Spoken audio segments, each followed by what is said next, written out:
Über 1000 Häftlinge sitzen in der Justizvollzugsanstalt Nürnberg ihre Strafe ab. In einem streng gesicherten Gebäudekomplex für Männer und Frauen, die zu Freiheitsstrafen von bis zu 2 Jahren verurteilt wurden.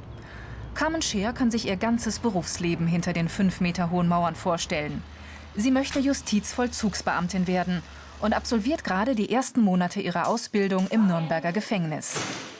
Die Beamten des Allgemeinen Vollzugsdienstes kümmern sich um den sicheren Strafvollzug und müssen dafür rund um die Uhr im Einsatz sein. Die Dienstzeiten teilen sie sich in 4 Schichten auf. Kurz vor 6 oder 7 Uhr muss Carmen ran, aber dann auch wieder mittags um 14 Uhr oder spät abends um 10.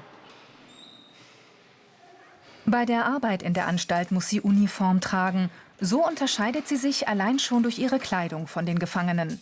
Zu ihrer Dienstkleidung gehören bequeme, feste Schuhe mit flachen Sohlen, ein fester Ledergürtel, an dem sie auch mal eine Waffe befestigen kann, und ein Hemd mit Abzeichen, das sie als Mitarbeiterin der Justiz ausweist.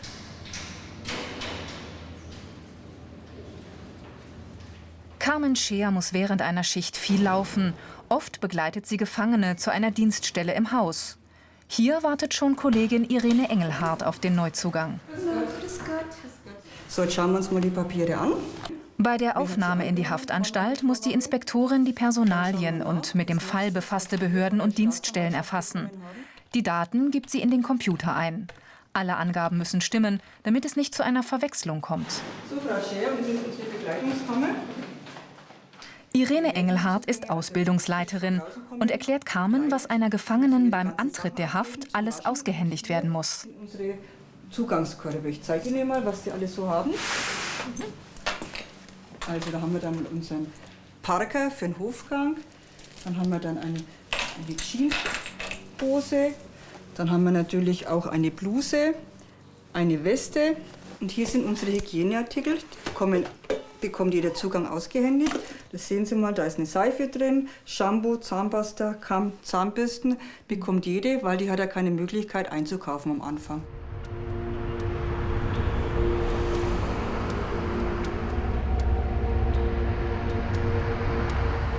Für eine gewisse Zeit leben die Gefangenen abgeschottet von der Außenwelt.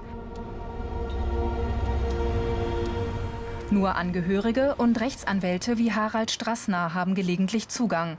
Vor diesen Kontakten müssen die Beamten beide Seiten kontrollieren. Nichts Illegales soll den Besitzer wechseln. So, ich müsste jetzt mal kurz durchsuchen. Haben Sie irgendwas einstecken noch? Bitte einfach mal Taschen leeren, durchschauen. Okay, ist nichts. Bitte einfach mal die Arme anheben, dann sonde ich sie mal ab. Und dann gucken wir einfach mal. Gehen wir kurz vorbei. Okay, das ist die Uhr, das ist in Ordnung. Obwohl Carmen erst kurze Zeit dabei ist, erfüllt sie ihre Aufgabe routiniert. Die gelernte Bankkauffrau hatte genug von Zahlen und Formularen. Jetzt will sie lieber mehr mit Menschen arbeiten. Grüß Gott, Herr Anwalt. Hallo, grüße Sie. Bitte schön. Ja, okay. So.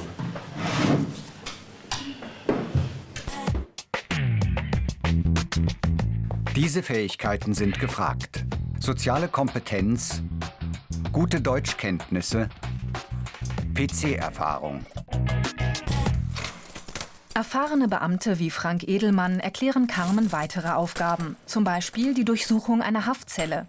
Eine solche Kontrolle wird regelmäßig durchgeführt. Haftraumkontrolle beginnen, überprüfen wir die Funktionsfähigkeit von der Notrufanlage, die Funktionsfähigkeit der Tür und danach machen wir eine Sichtkontrolle und Klopfkontrolle am Gitter.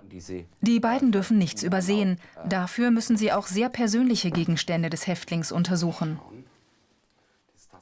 Sobald wir dann das erste Teil fertig haben, arbeiten wir uns durch die anderen Kleidungsstücke durch. Sie haben jetzt einen Brief rausgenommen. Ja, nach was schauen Sie da jetzt? Also ich schaue jetzt hier auch wieder, ob irgendwas unerlaubt drin ist. Also nochmal durchlesen oder so tue ich den jetzt nicht. Jawohl. Aber ich gucke halt, ob irgendwo zwischen den Seiten irgendwas versteckt sein könnte. Ja, wir machen jetzt eine Sicherheitskontrolle und Sichtkontrolle am Fenster. Zuerst schauen wir uns einmal die Gitter genau an, die Schweißnähte. Danach klopfen wir das Gitter ab. Und zwar hat es im Normalfall immer den gleichen Ton. Falls ein Ton nicht identisch mit dem anderen ist, sollten wir dann hellhörig werden.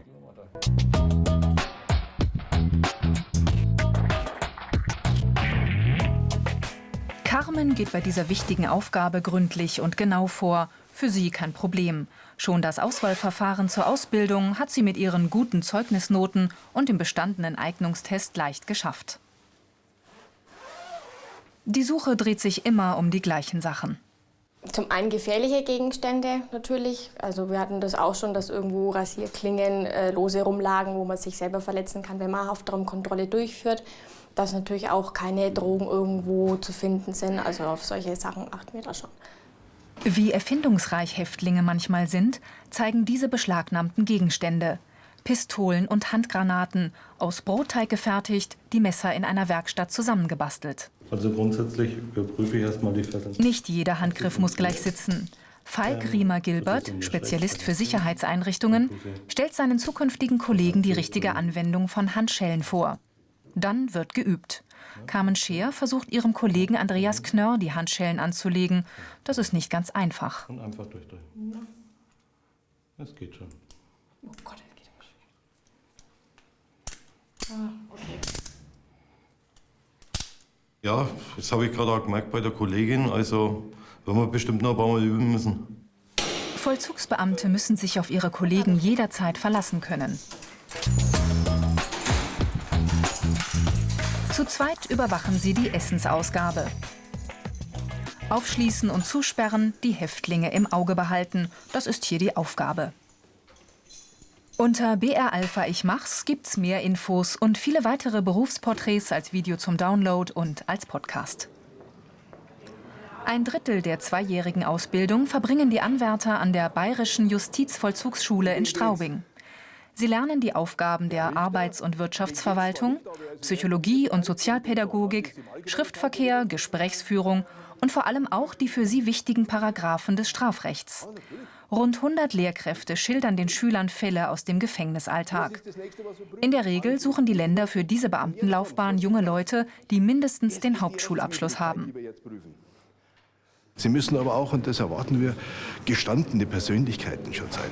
Das ist natürlich schwierig mit 18 Jahren, aber deswegen legen wir auch Wert darauf, dass man so mit der Berufsausbildung 22 Jahre, 23, dann zu uns kommt und hat man schon ein bisschen Lebenserfahrung.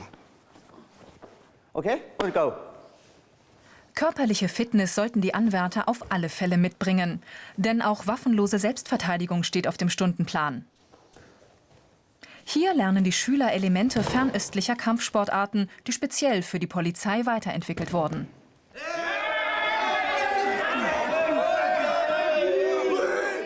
Und ganz besonders wichtig, Selbstbehauptungstraining ganz ohne Schläge. Stopp, stehen bleiben, ich möchte das nicht. Stopp, stehen bleiben. Halt, stopp! Ich möchte das nicht. Fertig? Lass mich los! Lass mich los! Ich will da durch! Loslassen! Ich will da weiter! Loslassen jetzt! Den Anschlussstöpsel dazu, wo ich dann da wieder drauf kriege. Im Gefängnis heißt es aber nicht nur ständig auf der Hut zu sein. In vielen Fällen muss der Beamte auch schnell helfen können. Medizin und Erste Hilfe stehen auf dem Lehrplan. Von blauer Folie abziehen. Klebeelektrode wie abgebildet, fest auf den nackten Brustkorb kleben. Marianne Korsak, ausgebildete Sanitäterin, zeigt den Anwärtern, wie man reanimiert. Bitte Waffe aufnehmen, Blick ins Patronenlager. Im Berufsalltag gibt es Aufgaben, für die sich ein Justizvollzugsbeamter mit einer Pistole bewaffnen muss. Dafür erhält er an der Schule eine Schießausbildung. Daniel Sitzmann und Sabrina Golling üben den Umgang mit Einsatzwaffen und schießen scharf. Auf Bahn 1, 5 Treffer. Jeder Vorgang wird genau überwacht, kontrolliert und protokolliert. Die Erkenntnis, dass es später um Leben und Tod gehen kann, reift langsam heran. Man ist mit der Waffe viel vertrauter, man kennt die Waffe, man weiß, was man zu tun hat, man hat es oft genug eingeübt und ja, man ist sich deswegen aber trotzdem nicht, man hat ja noch nie auf einen Menschen geschossen oder so, sondern auf ein Ziel und das ist dann schon noch ein Unterschied. Die Ausbildungsinhalte: Büro- und Verwaltungsarbeiten, Strafvollzugsrecht, Selbstverteidigung. Servus. Servus. Hast du die? Für Frank Edelmann steht ein Einsatz mit Waffe auf dem Dienstplan. An der Torwache wird sie ihm samt Munition ausgehändigt. Vor allem Streifendienste an den Außenmauern und Turmwachen werden bewaffnet durchgeführt. Zur Flucht entschlossene Häftlinge könnten besonders gefährlich sein. Carmen Scheer ist auf dem Kontrollgang auch dabei und lässt sich die Sicherungsanlagen zeigen. Eine Waffe darf sie in der Ausbildungszeit nicht tragen. Natürlich fragt sie Frank Edelmann, ob er seine Pistole schon einmal benutzt hat. Bei mir persönlich nicht, aber nichtsdestotrotz wollen wir wachsam sein, um auch weiterhin die Sicherheit und Ordnung in der Anstalt zu gewährleisten. Und aus dem Grund sind die Kontrollrunden mit Waffe, vor allem in den Abendstunden, auch sehr wichtig. Eine Stunde am Tag haben die Häftlinge Hofgang. Dann toben sich besonders die jüngeren Häftlinge aus. Auch dabei kontrolliert ein Justizvollzugsbeamter die Gefangenen. Von einem sicheren Platz aus kann er alles beobachten, bleibt aber dezent im Hintergrund. Die negativen Seiten. Schichtdienst, Gefährdung durch Gefangene, oft heimatferne Dienststelle. Mehr Infos zu diesen und anderen Berufen gibt's im Internet unter BR Alpha Ich mach's. Nach erfolgreicher Ausbildung erhalten die Anwärter den begehrten Beamtenstatus im mittleren Dienst. Er garantiert einen sicheren Arbeitsplatz und ein regelmäßiges Einkommen. Viele spezialisieren sich auf ein besonderes Gebiet, leiten Betriebe der Aus- und Weiterbildung, den sogenannten Werkdienst, oder spezialisieren sich, wie Robert Würfel, auf die Ausbildung. Also ich denke, nach der Ausbildung muss man sich nüchtern vor Augen halten, wird man zunächst einmal im Stationsdienst eingesetzt werden und je nachdem, wie dann das persönliche Interesse und auch das Engagement natürlich an den Tag tritt, wird man relativ zügig auch auf verantwortliche Positionen kommen. Ich nenne da vorrangig mal Torwache, Besuch, Besuchskontrolle, eventuell auch im Kammerbereich und später vielleicht dann auch als Hausdienstleiter, wo man dann einen Kollegenteam vorsteht. Ehrgeizige Beamte haben zusätzlich die Chance, Aufstiegsverfahren zu absolvieren und in die nächsthöhere Laufbahn zu wechseln. Karrieremöglichkeiten. Abteilungsleiter, gehobener Vollzugsverwaltungsdienst, Studium Jura. So, hallo, Sie haben jetzt Besuch, sind Sie fertig? Carmen Scheer steht noch ganz am Anfang ihrer Ausbildung, aber sie ist sich jetzt schon sicher, dass die Arbeit im Gefängnis genau das Richtige für sie ist. Sie kann sich auch vorstellen, später einmal im Männervollzug eingesetzt zu werden. Wichtig dabei ist es, jeden Häftling als Menschen wahrzunehmen und zu behandeln, ganz egal, was er vorher getan hat.